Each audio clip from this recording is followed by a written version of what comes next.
Hello and welcome to today's show, the Department of Internal Disagreement, where we take a look at the state of the video game industry. Are the games truly dead? Is there nothing that can save them? Or are we just worrying for no reason? Stick around to find answers to these questions, and maybe we can even answer the most burning question of them all. Is there video games after death?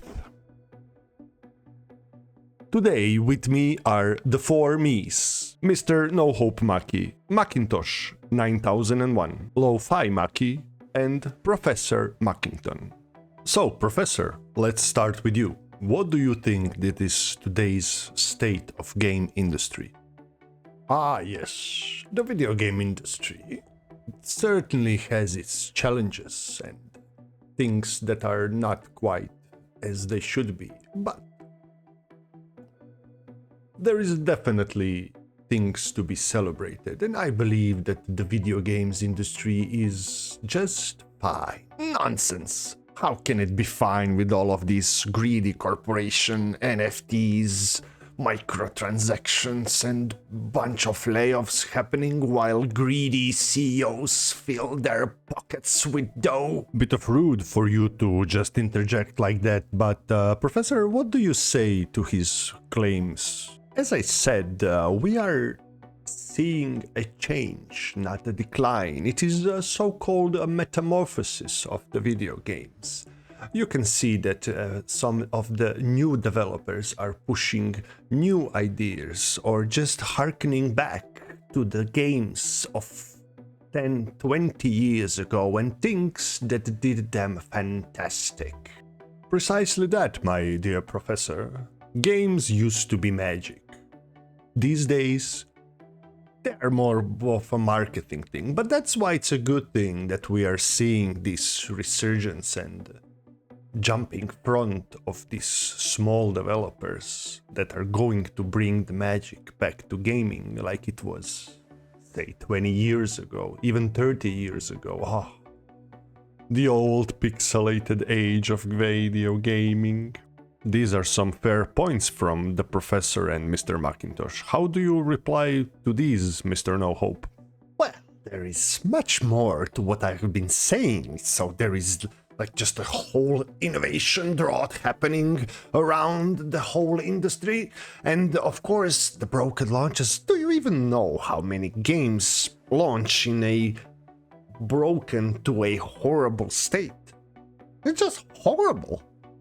It is a fair point that we have been getting used to the broken launches. Video games are a product.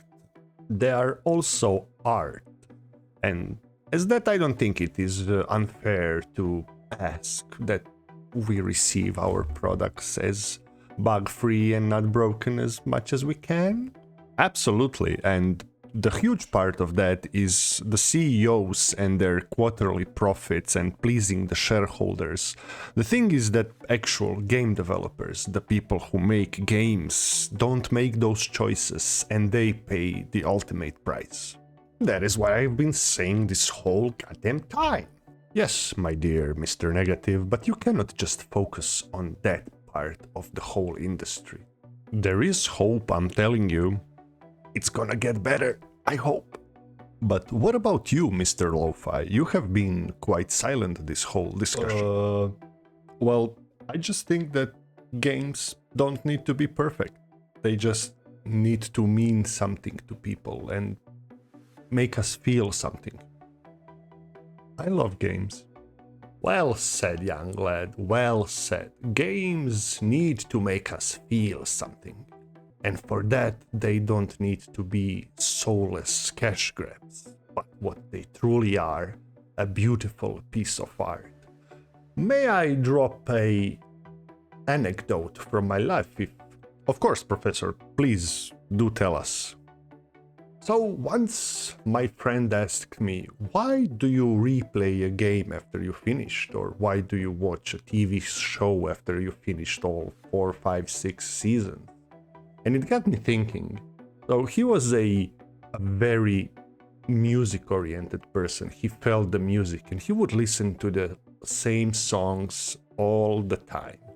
So my counter-argument to his question was, we play the games that we have already finished because they make us feel something. And that is the heart of the gaming and every art media. Well said, Professor, well said. Now let's go on to the second segment of this talk. Well, I'll be asking you a couple of questions and I will be demanding a short response from the top of your head, or if you have some deeper thoughts, you can maybe elaborate it a little bit on these three questions that I'm about to ask. So, question number one. Are modern video games becoming too focused on monetization at the expense of design and creativity? Too focused? They are a digital slot machine with cutscenes. Well, not all of them, but it feels like we traded our souls for skins and called it innovation. Well, back in the day, you paid once and got the whole package. We need to go back to those days. Definitely. I think Sven Vinky said it everything at the last Game Awards talk. Oof, it is really hard to follow what Mr. Lo-Fi said, but definitely we need more art, good direction. And I watched making of God of War when Cory Balrog was the creative director, and he was a man with a vision.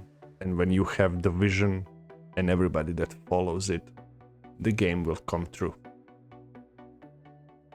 Alright, those are some strong opinions. So how about the second question? Are video games still pushing the artistic boundaries, or are they just playing it safe? Pushing boundaries, please. It is all sequels, remakes, milking of the IPs. It's going nowhere. Games used to be bold because they were passion projects, not because they were safe bets by the corporation. But, as I said, there's still hope. We're seeing them come back. There is still some fire in the ashes, but as a community we need to support those projects that we believe in and that give us what we want. Art, my dear friends, is something that is simmering quietly in the corner. There are games like Pentiment, Signalis, Outer Wilds, and other many more indie projects that are bringing the art back into the gaming, if it ever left. But I just want to touch on one more thing that one popular streamer said once, and he mentioned a movie director. He talked about how his business made him a billionaire because he was making one type of movies and he knew what his audience wanted and he always gave them what they wanted. So it all depends on what we as gamers want, and we know what we want. Good games, great characters, awesome mechanics. Excellent, excellent. We are closing the debate with one of the most burning and pressing questions in video game industry, and that is there video games after death? Oh, there better not be. Imagine respawning into yet another early access failure, eternal torment, and hell, it's just probably a never-ending loading screen with microtransactions. I hope so. Maybe up there the servers never shut down and Vagrant Story gets a proper remake and Bloodborne sequel and 60 FPS. Yeah, I can see it, but it's all local co-op and PvP is forbidden. Ah, indeed, one ascends into a higher plane of game design. No crunch, no bugs, just polished ambition. Games forever. And there you have it, folks. This is the end of the debate. Tell me down in the comments what did you think about the video and what do you think about general state of video game industry to this day. I hope you liked it. This was supposed to be sort of a comedic slash little bit of serious discussion, and I'm just experimenting, trying a thing. This was definitely very, very fun for me to make. So yeah, thank you for watching.